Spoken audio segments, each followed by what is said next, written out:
우리 마태복음 5장 1절에서 3절 찾았으면 저랑 같이 읽습니다. 예수께서 무리를 보시고 산에 올라가 앉으시니 제자들이 나아온지라. 입을 열어 가르쳐 이르시되 심령이 가난한 자는 복이 있나니 천국이 그들의 것임이요. 아멘. 지난주에는 복이 뭔지, 복의 개념에 대해서 말씀을 드렸거든요. 혹 지난주 주일 성수 못 하시고 주일 설교를 못 들으신 분이 계신다면 교회 홈페이지나 유튜브를 통해서 다시 듣기, 다시 보기를 좀 하셔야 팔복 시리즈 설교를 듣는데 좀 유익하고 도움이 될 거라고 봅니다.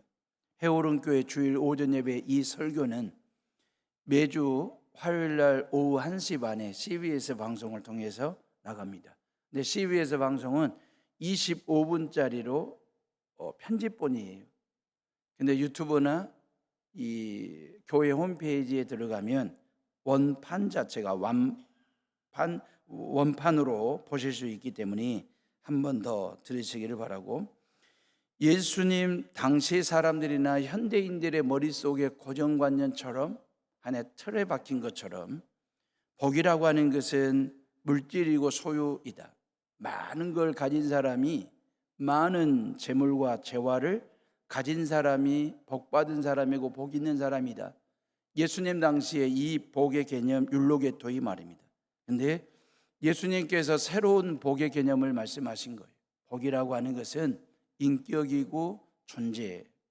다시 말하면 예수님의 인격을 담고 예수님이 살아내신 존재론적인 삶을 살아가는 것이 진정한 복이다. 그걸 우리는 헬라어로 마카리오스라고 이야기를 하는 거거든요. 신선하죠. 예수님이 말씀하신 새로운 복의 개념이 말이에요. 가히 혁명적인 내용입니다. 세상을 새롭게 바꾸는 것이 혁명이잖아요. 이러한 혁명을 율로게토이로 하는 것이 아니라 마카리오스로 세상을 새롭게 바꾸는 일에 앞장서야 된다. 그런 메시지예요. 예수님이 말씀하신 8가지 복은 예수님의 인격과 예수님이 살아내신 존재론적인 삶을 살아가는 그 삶을 배경으로 하는 개념이거든요. 그러니까 팔복은 예수님의 성품 담기이지요. 율로게토이는 돈을 담고 금은보화를 담기. 근데 마카리오스는 예수님의 인격 담기, 예수님의 존재 담기, 예수님의 성품 담기라고 하는 얘기죠. 그래서 8가지만 말씀하신 게 복 다행스러울 정도로, 뭔지도 모르고 80가지 복을, 또 800가지의 복을 요구했더라면 큰일 날 뻔했다라는 생각이 들 정도로, 우리나라 사람들이 좋아하는 5가지 복이 있습니다. 오복이라고 얘기하죠. 수, 오래 사는 것 말입니다. 부자로 사는 것 말입니다. 강령, 몸이 강건하고 마음이 평안하게 사는 것 복입니다. 또 하나 유호덕 말입니다. 덕을 지키며 모든 사람들과 함께 덕을 끼치는 삶을 사는 유호덕 말입니다. 고종명은 명대로 사는 거예요. 오래 사는 것과 또 명대로 사는 것, 다른 의미로 우리는 오복 중에 하나로, 그러니까 수, 복, 그 다음에 강령과 유호덕과 고정명 말입니다. 저는 우리 해오름의 성도들이 이 오복을 받아 누리며 살 수 있기를, 여러분 오래오래 사셔야지, 명대로 사셔야지, 이왕이면 부자로 사셔야지, 그리고 모든 사람들에게 덕을 끼치는 삶을 사는 이 오복을 꼭 받을 수 있기를 주님의 이름으로 축원합니다.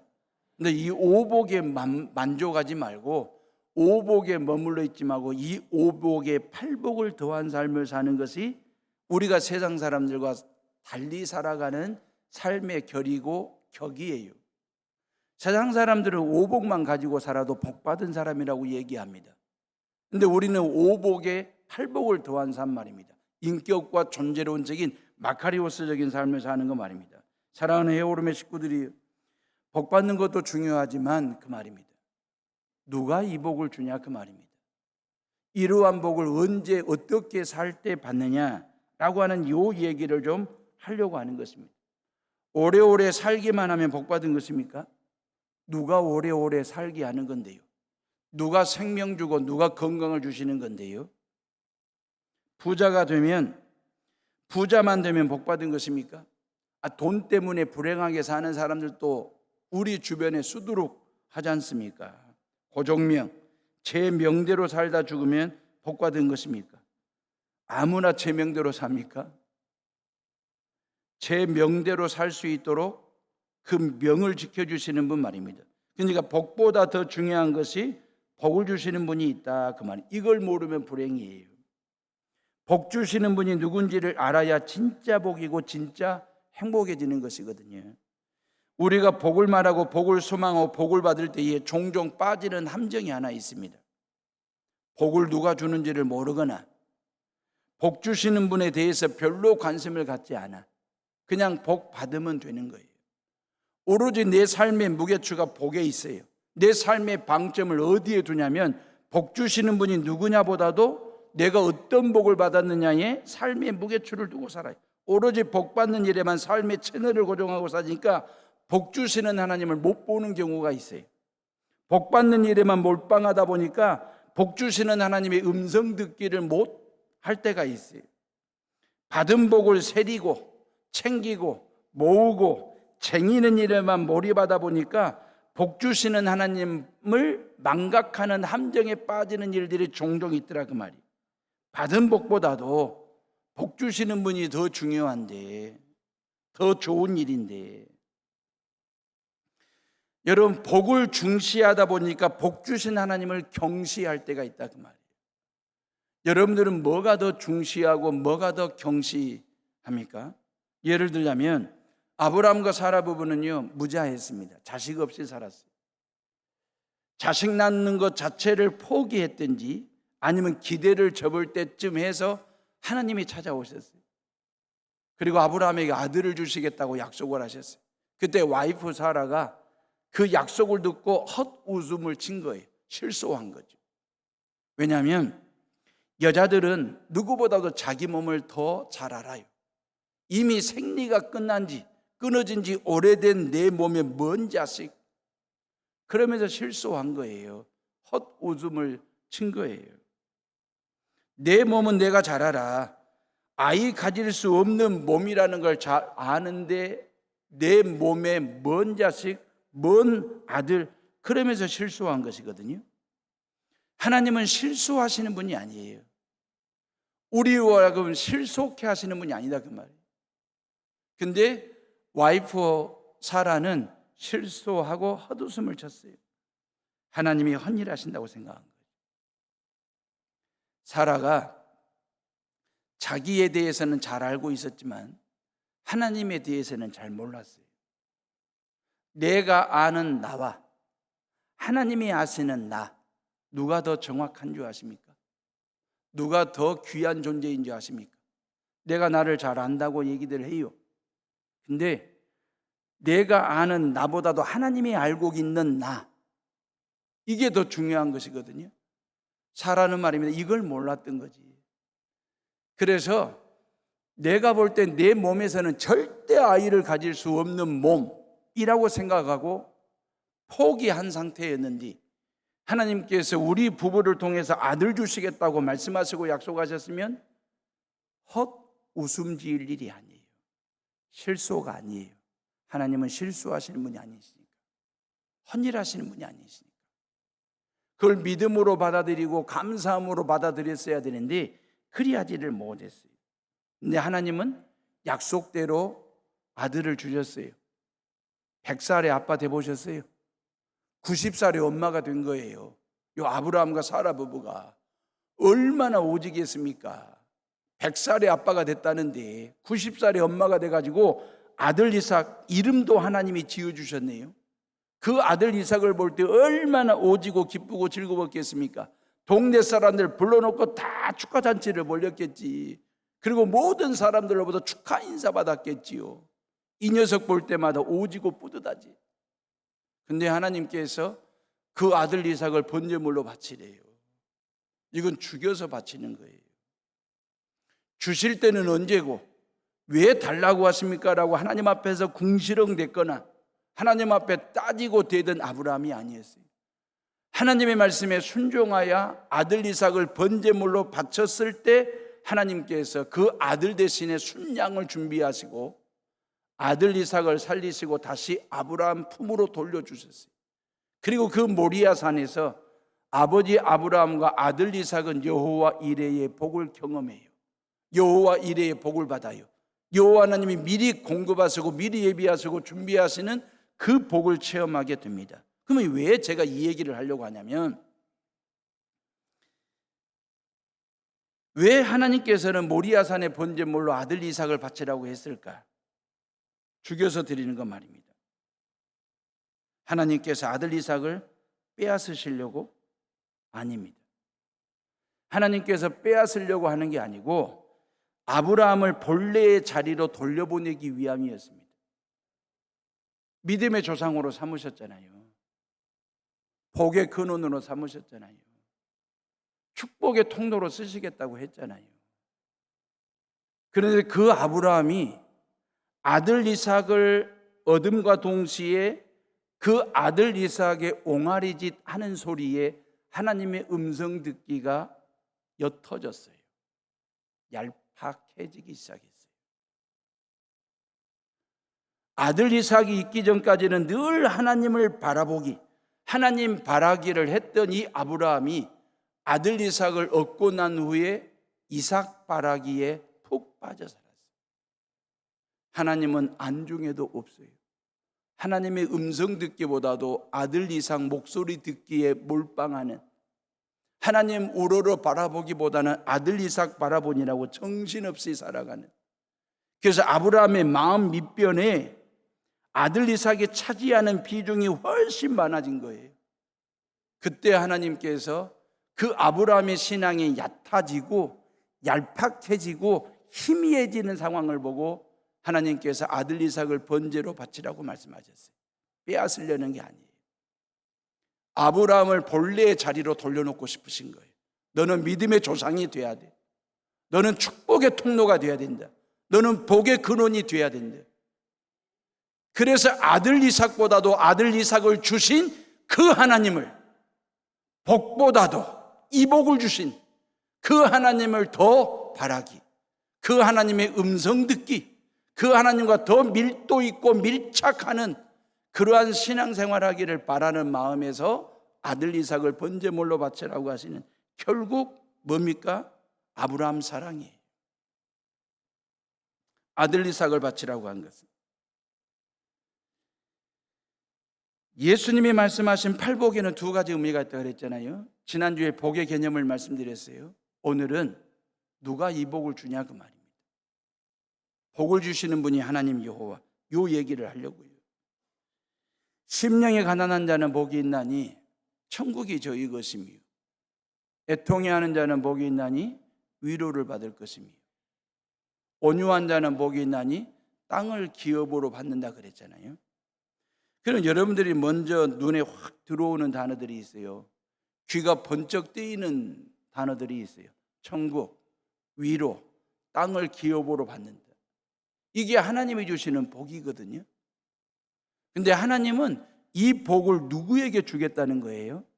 이러이러한 삶을 사는 사람에게, 심령이 가난하게 살고 애통해하는 자로 살고 그리고 온유한 자로 사는 사람에게 땅을 기업으로 위로를 주시고 천국을 주시겠다라고 약속하셨거든요. 이러이러한 삶을 살면 이러이러한 복을 주시겠다는 거예요. 우리는 이걸 신앙생활을 뒤집어서 바꿔서 하고 싶어 해. 모두가 다. 하나님께서 이러이러한 복을 주시면 그 말이에요. 내가 하나님으로부터 이러이러한 복을 받았을 때 이러한 삶을 살겠습니다. 이건 흥정이지. 이건 거래예요. 하나님께 흥정하고 거래하듯이 하나님께서 이러이러한 복을 주시면 내가 하나님으로부터 이러이러한 복을 받았을 때 이렇게 살겠습니다라고 하는 것은 흥정입니다. 성경은 그리 말씀하지 않았어요. 어순 자체가 이러이러한 삶을 살면 이러이러한 복을 줄게 라고 말씀하신 거예요. 삶을 통해서 복을 받는 거예요. 복을 통해서 사는 것이 아니라 살면 이 복이 주어지는 것입니다. 중요한 것은 그 말이에요. 이러이러한 삶을 살게 하시는 분이 누구냐 그 말이에요. 이러이러한 복을 주시는 분이 누구냐 그 말이에요. 하나님 여호와이심. 우리가 이걸 망각하면 안 된다 그 말이에요. 복 주시는 하나님을 우리가 잊어버리는 그 망각 함정에 빠져서는 안 된다라고 하는 것을 늘 여러분들이 기억하시고, 삶과 복과 삶 속에 그 말입니다. 늘 하나님이 간섭하시고 개입하시고 함께 하시고 우리 가운데 임재하고 계신다는 사실을 여러분들이 늘 기억하셔야 돼요. 이스라엘 사람들은요, 기도할 때나 예배를 드릴 때나 사람들 만났을 때 인사말 중에 이 말을 많이 해요. 바룩, 하셈, 아도나이. 아도나이라고 하는 말은 주님, 주여 그런 뜻입니다. 그럼 하셈이 뭐냐면, 하셈이라고 하는 말은 이름, 그런 얘기입니다. 그러니까 유대인들은 하나님의 이름을 신성시하다 보니까 하나님의 이름을 그들은 함부로 부르지를 않았어요. 여호와, 야훼 안 불렀어요. 그래서 하셈 그 말이에요. 하셈이라는 말은 그 이름 그 말이에요. 바룩이라는 말은 복이다 그런 뜻이거든요. 그러니까 바룩, 하셈, 아도나이 그 말은 주님, 하나님은 복이십니다 그 말이에요. 하나님의 이름이 복 되십니다 이 뜻이거든요. 그러니까 이스라엘 백성들이 하나님 앞에 예배를 드리고 기도할 때 그들이 바룩, 하셈, 아도나이라고 찬양하고 기도할 때에는 여호와 하나님의 이름이 복이십니다라고 하는 고백이에요. 근데 우리의 예배는, 우리의 기도는요, 고백보다는 달라는 기도예요. 구하는 예배예요. 우리는 하나님 여호와가 복이십니다라고 하는 고백보다도, 인정보다도 우리는 그 복 되신 하나님이 내게 이 시간, 이 예배 시간에 이 기도를 통해서 이런저런 복을 받고자 하는 생각 말입니다. 저와 여러분들의 일상의 삶 가운데서 바룩, 하셈, 아도나이, 여호와 하나님은 복 되십니다 라고 하는 이 고백 말입니다. 그러니까 먼 복을 달라는 기도보다도 그 말입니다. 그냥 하나님 여호와가 복이심을 고백하는 그 기도를 인정하는 그 예배를 하나님 앞에 올려드리는 그 예배 말입니다. 예수님께서 보리떡 5개와 물고기 2마리 가지고 당신 손 위에 올려놓고 축사기도 했잖아요. 축사했잖아요. 하늘을 향하여 축복을 빌었을 때 바룩, 하셈, 아도나이 그런 거예요. 하나님이시여 당신은 복이십니다. 당신의 복을 우리에게 부어주시사 그 말이에요. 오병이어가 5,000명을 배불리 먹이고도 남는 아스레이, 행복으로 와닿잖아요. 브라카, 하나님의 복이 그 말이에요. 이 보리떡 5개와 물고기 2마리 가운데 브라카, 하나님의 복이 임했을 때에 예수님께서 이것을 떼어주고 나눠주라고 했을 때에 5,000명이 배불리 먹고도 12광주리가 남는 놀라운 기적이 일어나게 됐잖아요. 그 베세다 광야가 행복의 들녘이 됐습니다. 행복 광야가 됐습니다. 아스레이아는. 그때 예수님이 드린 기도가 바로 바룩, 하셈, 아도나이 그 말이에요. 욥이 너무너무 큰 고난과 어려움 중에 있을 때에 욥기 1장 21절에 주신 이도 여호와시요 취하신 자도 여호와시요 거두신 이도 여호와이시니 여호와의 이름이 찬송을 받으실지어다 할 때 욥이 드린 기도가 바룩, 하셈, 아도나이 그 말이에요. 다윗도 그랬어요. 시편 16편 2절에 내가 여호와께 아뢰되 주는 나의 주시오니 주밖에는 나의 복이 없나이다 했나이다 그랬어요. 시편 73편 28절 하나님께 가까이 함이 내게 복이라 그랬어요. 제가 부흥회를 자주 가는 목사는 아닙니다. 그럴 만한 인물도 안 되고. 근데 작년 가을에 교회 창립 50주년을 맞이했다고 희년 기념성에 말씀 좀 전해달라고 해서 한 70여 명 남짓 모이는 면 소재지에 있는 교회 부흥 집회하러 갔습니다. 집회 전이나 집회가 끝나고 난 후에 그 면 소재지 시골 어르신들이 강사 목사랑 악수하고 싶어가지고 저는 여기 해오름에서도 우리 교인들 남녀노소 할 것 없이 그냥 악수로 인사하는 게 저는 편하거든요. 자연스럽습니다. 부담이 없습니다. 그 교회에서도 악수하는 게 부담스러울 게 없어요. 근데 그분들이 그냥 이렇게 저에게 다가오시든지 제가 다가서서 악수하면서 반갑게 인사를 했거든요. 근데 한 분이 쭈삣쭈삣 다가서지를 못하고 어정쩡한 상태에 있을 때에 나이 드신 할머니 한 분이 허리를 이렇게, 그 사람의 허리를 이렇게 쭉 밀면서, 제 앞으로 이렇게 밀면서 강사 목사님이랑 악수해야 복을 받아 그러더라고요. 내가 그 말을 들었어요. 강사 목사님과 악수를 해야 복을 받아 그러더라고요. 그 말에 제가 기분은 좋았습니다. 그 할머니 권사님이 어떤 의미로, 어떤 의도로 그렇게 말을 했는지 그 의미는 아니까. 근데 저녁에 숙소로 돌아와서 곰곰이 생각을 해보면, 목사와 악수해가지고 복을 받을 수만 있다고 한다면 얼마나 좋겠습니까마는 하나님은 그거 허락하지 않습니다. 여러분들이 저하고 백날 악수하고, 아니 악수를 넘어 허깅, 포옹을 해도 저는 여러분들에게 복 줄 수 있는 목사가 아닙니다. 제가 복을 줄 수 있는 목사가 아니에요. 다만 제가 확신하는 거 하나가 있습니다. 하나님께서 저를 통해서 여러분들에게 복을 주실 수 있다라고 하는 이 확신 말입니다. 그래서 예배가 끝나고 축복 기도할 때 두 손 들고 여러분들을 향하여 축복 기도를 할 때에 이 확신을 가지고 기도합니다.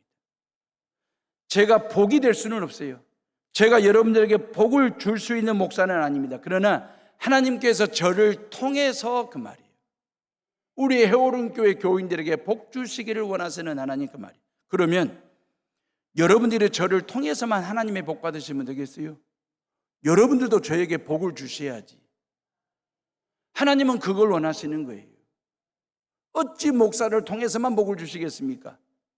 여러분들을 통해서 임목사가 복을 받기를 원하시는 거고, 성도들 간에, 성도들을 통해서 성도들 간에 하나님의 복을 주고받는, 품앗이하는 그 복말, 일주일에 한 번 만나는 이 만남인데, 이 만남을 통해서 저는 여러분들에게 하나님께서 저를 통해서 복을 주시고 여러분들을 통해서 제가 복을 받고 사랑을 받는 목회할 수 있도록, 그 말입니다. 우리는 축복의 통로예요. 여러분들 복의 근원들이 되셔야 돼요.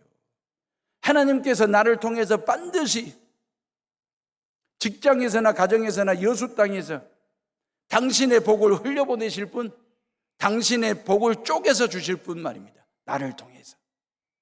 그 긍지와 자부심 말입니다. 코로나 이후에 한국교회가 변화를 주어야 될 대목이 있다면 기복신앙이에요. 기복주의적인 기도 말입니다. 한국교회 강단이 그동안에 복 받으라고만 얘기했지, 복을 누가 주는지, 어떻게 해야 복을 받는지에 대해서는 별로 관심 기울이지 않았습니다. 그냥 부흥성회를 하면 복 받으라가 주 메뉴였습니다. 메시지.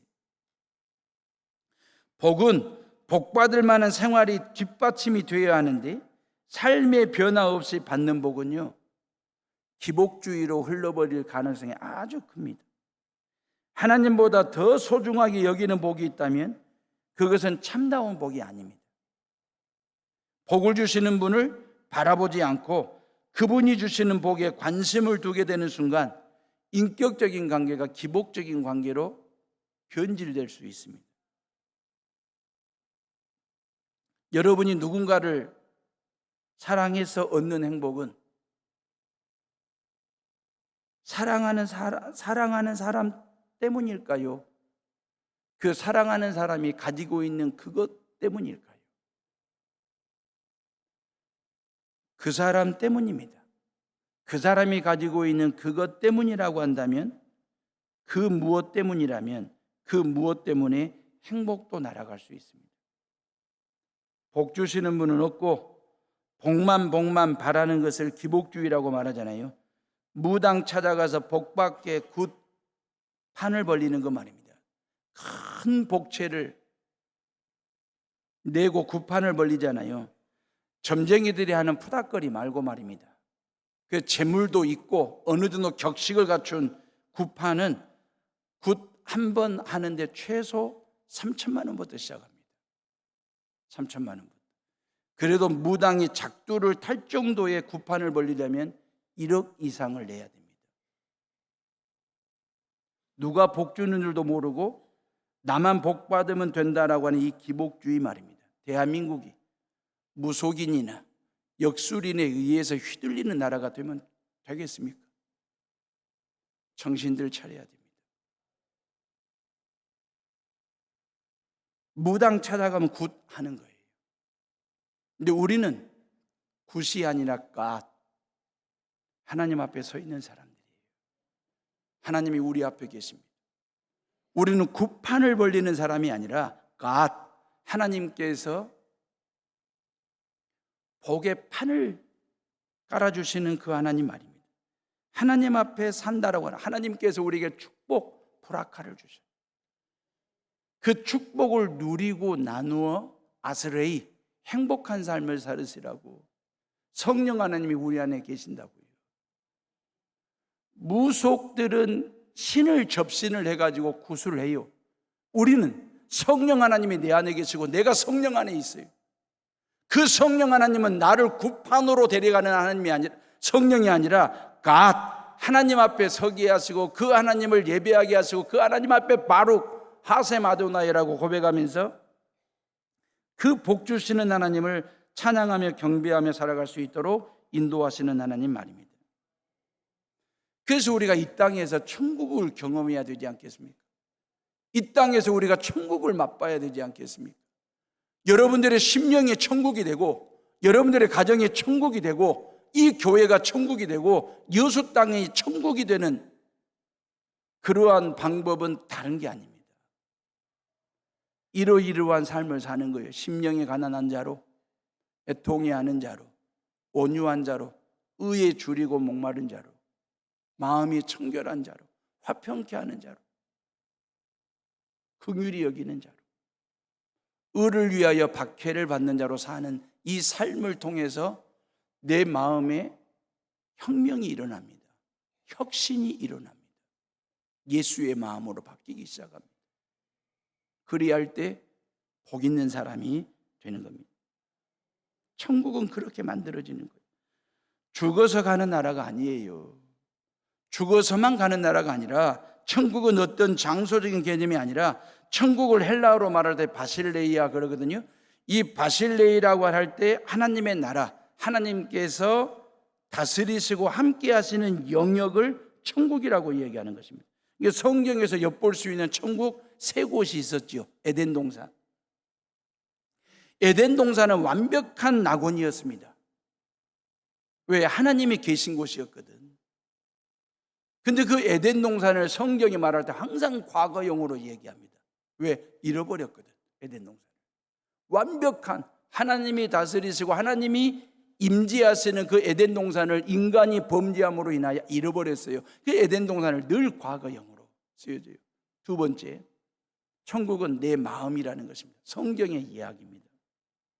내가 예수님을 영접하는 순간에 내 안에 들어오셔서 나와 함께 동행하시고 동거하시고 그렇게 사세요.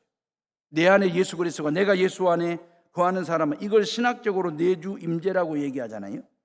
내 마음이 천국이 되어서 가정도 교회도 직장도 여수도 대한민국도 천국으로 만들 수 있다라고 하는 얘기고, 세 번째 천국은 앞으로 주어질 내세적인 천국이에요.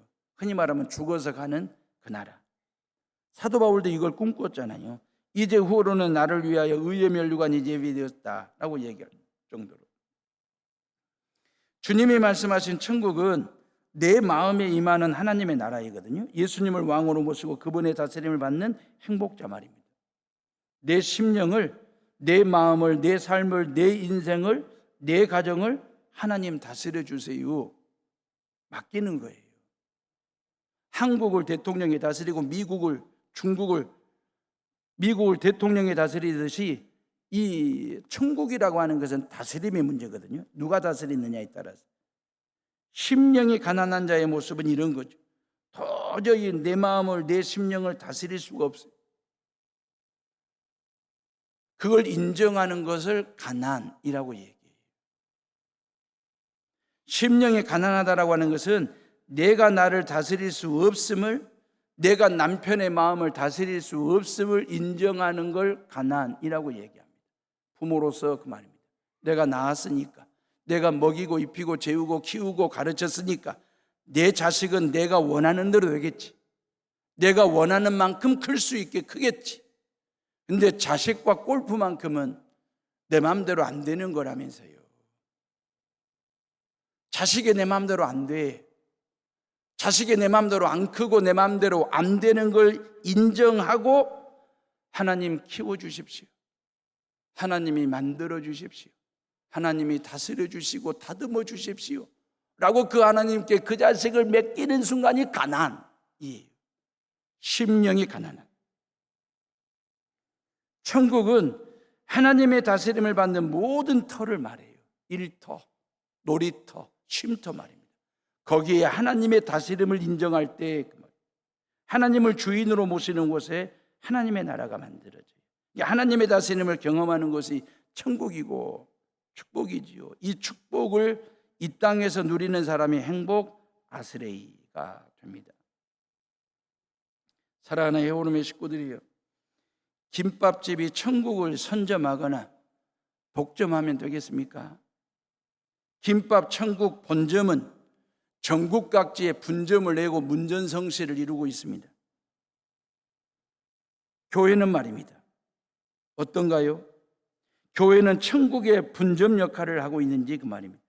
교회를 통해서 천국이 어떤 곳인지, 천국을 죽어서라도 꼭 가야 되겠다라고 하는 그런 간절함과 절박함을 갖도록 이 땅에 존재하는 교회가 천국을 경험하게 하는지, 우리의 다음 세대들, 여러분들의 자자손손들이 천국을 소망하고 천국을 경험할 수 있도록 여러분들의 가정을 천국화했는지, 이 교회가 천국인지 그 말이에요. 김밥집도 당당하게 천국이라는 간판을 걸었어요. 교회가 천국이라고 당당하게 간판을 걸 수 있을까? 해오른 교회는 천국입니다. 자신 있습니까?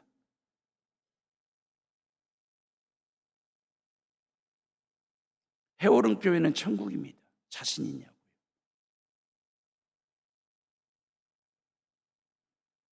천국 같은 교회가 돼야 되는데, 그래야 교회는 다시 부흥하게 될 텐데, 교회는 천국의 모형이 돼야 되거든요.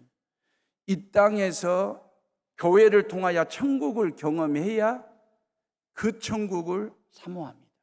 소망합니다.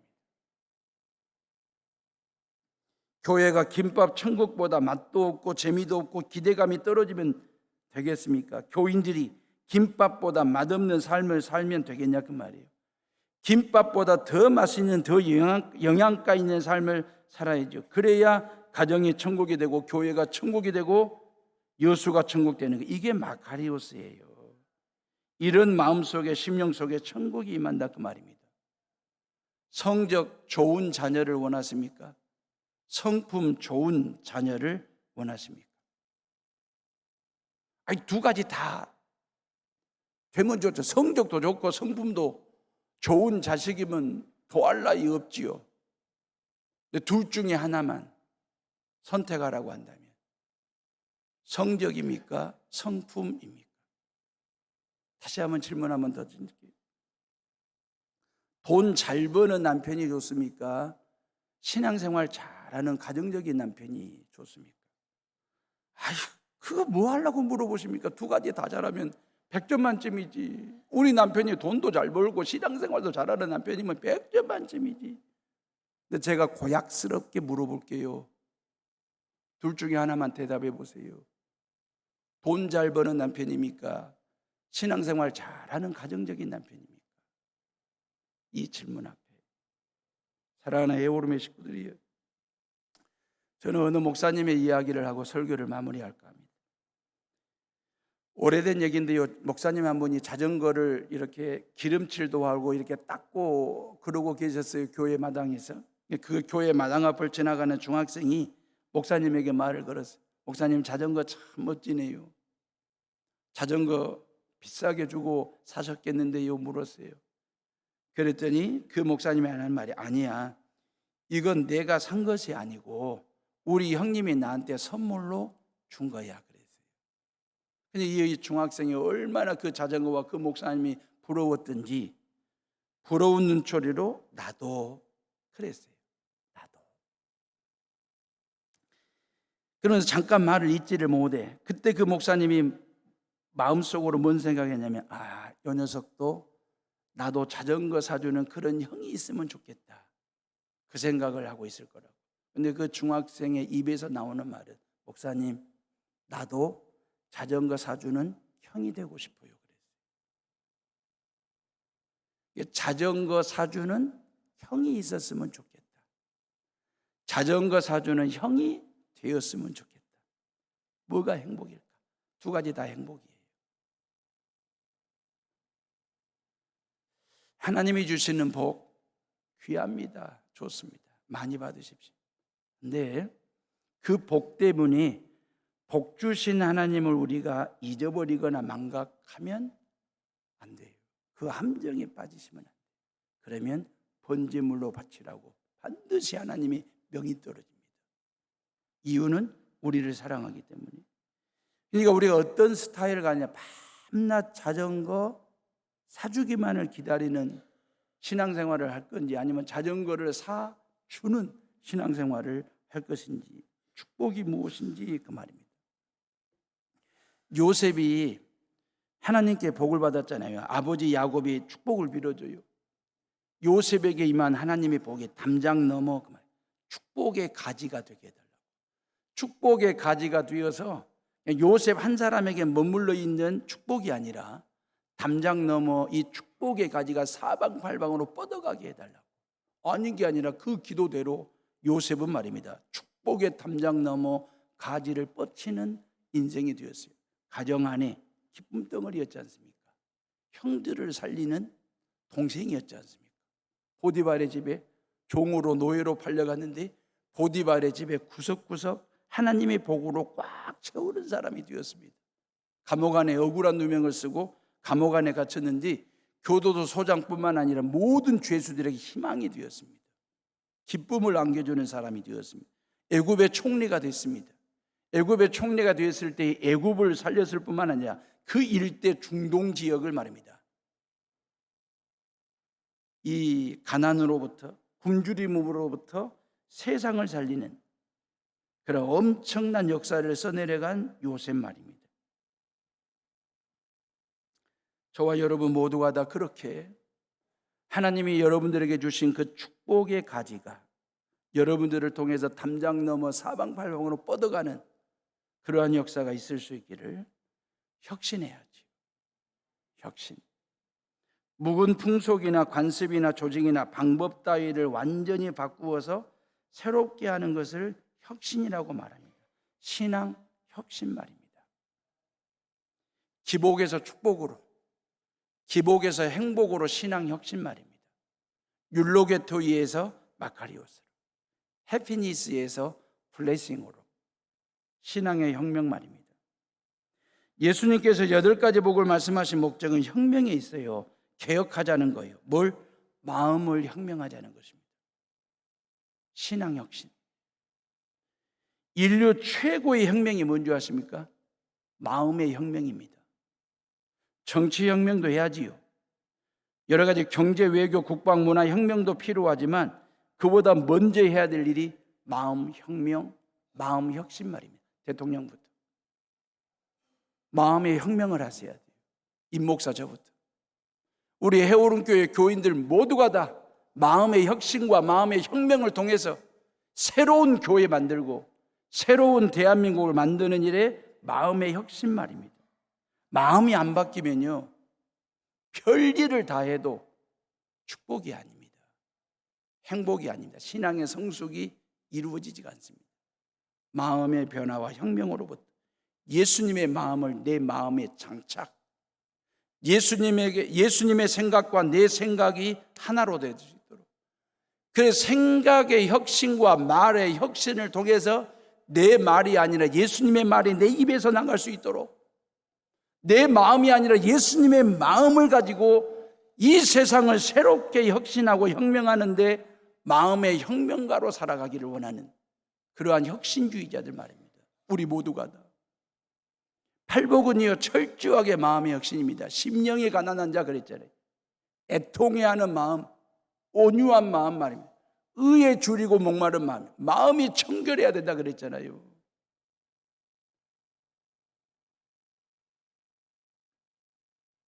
예수님과 함께 내가 하나 되는 삶을 살아내는 것 말입니다.